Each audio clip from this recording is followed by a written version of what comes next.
Good morning, everyone. I'm Odisa Sanorho and I'm going to explain what is hip bridge exercise. The hip bridge exercise is a non locomotor movement where the body stays in place while lifting the hips upward. It mainly focuses on out strengthening the lower body, especially the hips, back, and stomach muscles. The hip bridge, also known as a glute bridge or supine hip raise, is an easy yet effective exercise suitable for all ages and fitness levels. This exercise mainly targets the glute maximus or butt, with some help from the quadriceps or thighs and the hamstring back of your legs. The erector spinal is also active for back stability. The exercise is performed in a laying position, with knees flexed and feet flat on the ground. Secondly, after engaging the glute and the pelvic floor muscles, the hips are pressed upwards until the hip joints reaches 180 degrees. This bridge positions is held for a few seconds, ensuring strong activation of both the glutes and deep core stabilizers. After a few seconds, still with the glutes and deep core very active, the hips are returned to the ground in a slow and controlled manner. That is the meaning of hip bridge exercise. There are four benefits of hip bridges. First, it strengthens lower body, targets and strengthens the glutes, hamstrings, and hip extensors. Second, improves core strength, engages the core muscles, enhancing stability. And third, promotes track stability.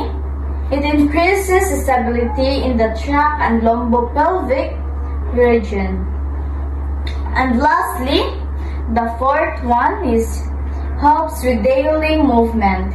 Can make it easier to get up from the floor and improve comfort with floor movements. Beneficial for older adults. So, good morning everyone. Today, we're going to tackle about the different types of hip bridge exercise. So, hip bridge exercise is classified into three variations. So, first variation is body weight variation or generally easier to harder. So, first variation is standard hip bridge or double leg hip bridge. And the next one is glute bridge hold.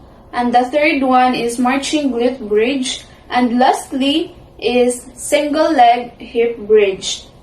And the second variation is resistance and progression variation. So first is banded glute bridge. Second is weighted glute bridge. And the fourth one is elevated glute bridge. So the third variation is unique stance variation. So first is frog pump, and the last one is feet out or heels in glute bridge. So those are the variations of hip bridge exercise. So next is we're going to discuss about the functions of hip bridge exercise. So first is it helps in strengthening non-moving parts of the body, and the next one is improves stability for everyday movements like walking and standing. And the last one is enhances athletic performance by supporting strong core muscles.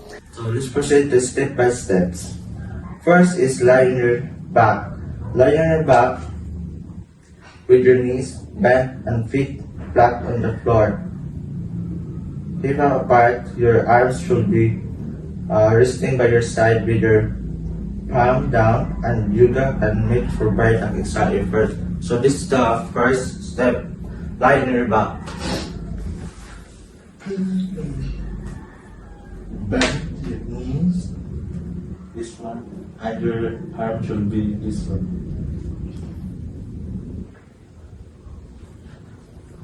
Lift your hips, engage your core and glute muscle. Press down through your knees to lift your hips to the floor. Continue to lift until your body is straight line. Okay, so this is the second step. This one, then we're going to do this.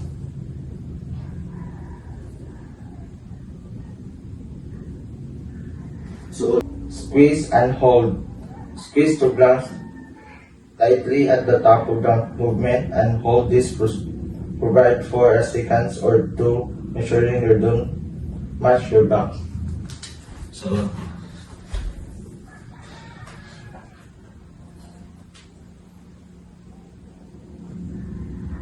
we're going to hold.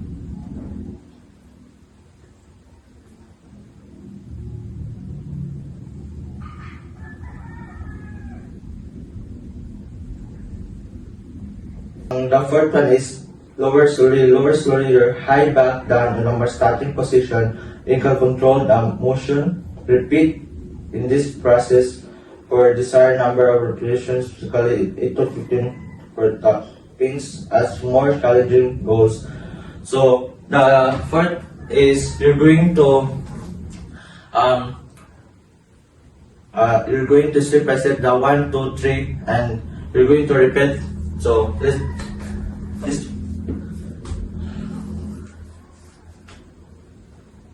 1, 2, 3, 4, 5.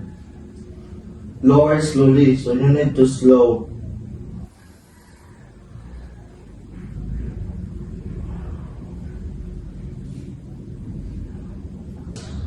So let's proceed to step for proper form.